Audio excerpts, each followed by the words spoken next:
In Amanda 3, we reach the final act of the trilogy, and the question is no longer just what the monsters are, but why do they exist and who is controlling them. So the aim of this video is to figure out the monsters of Amanda 3, the themes they represent, and the strongest theories of these monsters. This is Amanda the Adventurer 3, Monsters, Themes and Theories Explained. Let's begin with the monsters themselves. In Amanda 3, we encounter three major monstrous entities, each carrying literal threats and symbolic weight. The first monster to highlight is the entity commonly referred to as the Colton Anomaly. According to the game's lore, this creature was born out of Rebecca Colton's powers and the trauma of being manipulated by Hameln Entertainment. In Amanda 3's plot, Riley reaches the facility beneath and finds a stasis pod containing Rebecca's body. The anomaly staggers into the room, wounded. But what does these anomaly represent? This is a broken version of Amanda or Rebecca, a monstrous entity with displaced multiple eyes and crooked teeth. It represents not only a physical threat but identity fracture. From a viewer perspective, every time you see the anomaly, you're watching the wrapped outcome of child stardom, trauma, media control, and loss of self. The next is Shepard, and at first glance you might think this is just a friendly woolly ship sidekick, but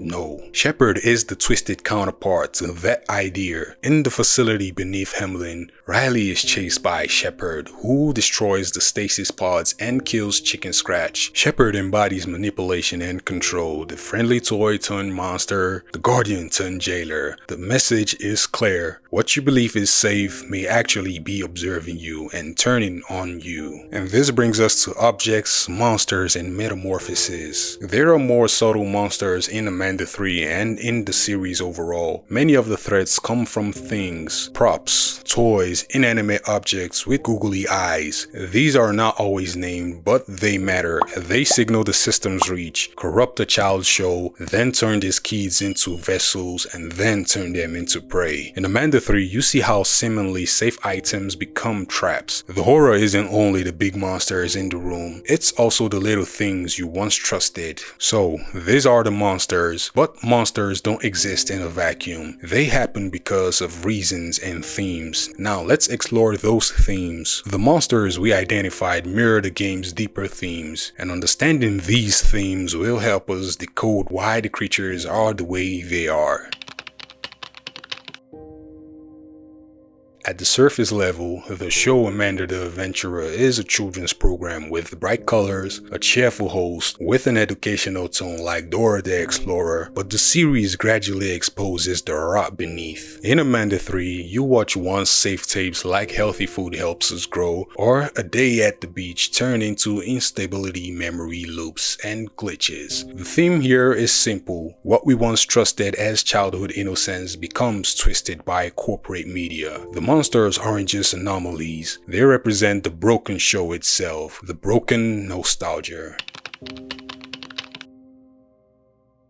Another major theme is the dangers of media targeted at children and the systems that manipulate it. The show's in-universe isn't innocent. It is all part of Hameln's agenda to lure kids to their organization, and many kids go missing after this. Kate Park's investigation reveals the show replaced parental authority, and in Amanda 3, we descend into Hameln's facility where you find puzzles, stasis pods, ritualistic settings. The show was never just entertainment, it was a way to control. But the final theme is the most personal, which is identity loss, trauma, and replacing oneself with the role. Rebecca Colton, the girl behind Amanda, had her body used and her soul trapped in the show. In Amanda 3, the objective is to free Rebecca, release her from the pod, and merge her soul fragments. When the final tape is broken, the anomaly disappears, and Rebecca thanks Riley. The monster, or the anomaly, is the identity loss made flesh. The show isn't simply bad, it is an identity theft of a child star, turned into broadcast entertainment. With the monsters and themes now made clear,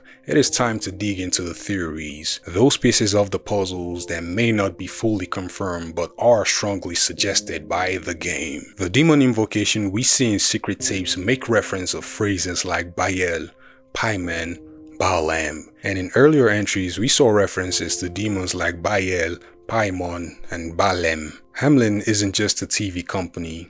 They were invoking ritual magic through children's television, and the monsters, the anomaly, and the shepherd are a result of those deals. But what if the monsters aren't just simply malfunctioning entertainment? What if these are cultic products of broadcast and sacrifice? These leads us to soul object connection. Throughout the series, children vanish after watching Amanda. Objects with googly eyes appear everywhere. The show doesn't just erase kids from the screen, it transforms them into objects or vessels, objects and monsters with souls turned into playthings. And you see the tape named 7th Birthday being used to anchor Rebecca's soul. And in all of this, Wooly's role remains ambiguous. Wooly starts as Amanda's kind sidekick, but as the story goes on, you realize he is often manipulating event sequences and trying to keep Amanda from remembering. Wooly is more than the Missing Kids show's mascot. He is part of Hameln's control corrupted employee.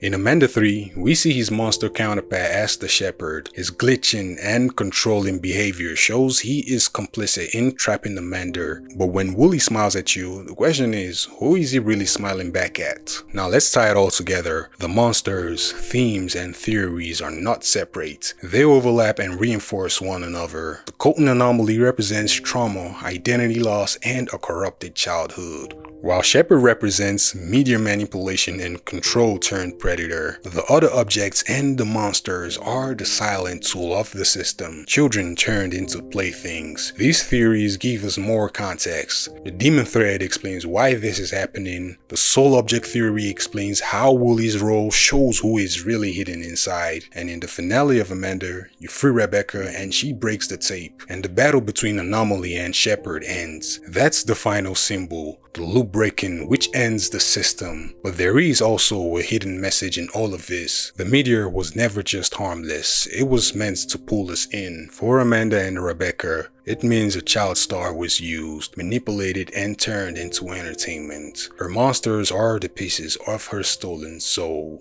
Please, if you enjoyed this video, kindly hit that like button, hit that subscribe button, and hit that notification bell icon so you can get notified whenever I upload new videos like this, as I am desperately trying to hit 1K subscribers by the end of this year. And until next time, peace and love. Incredible.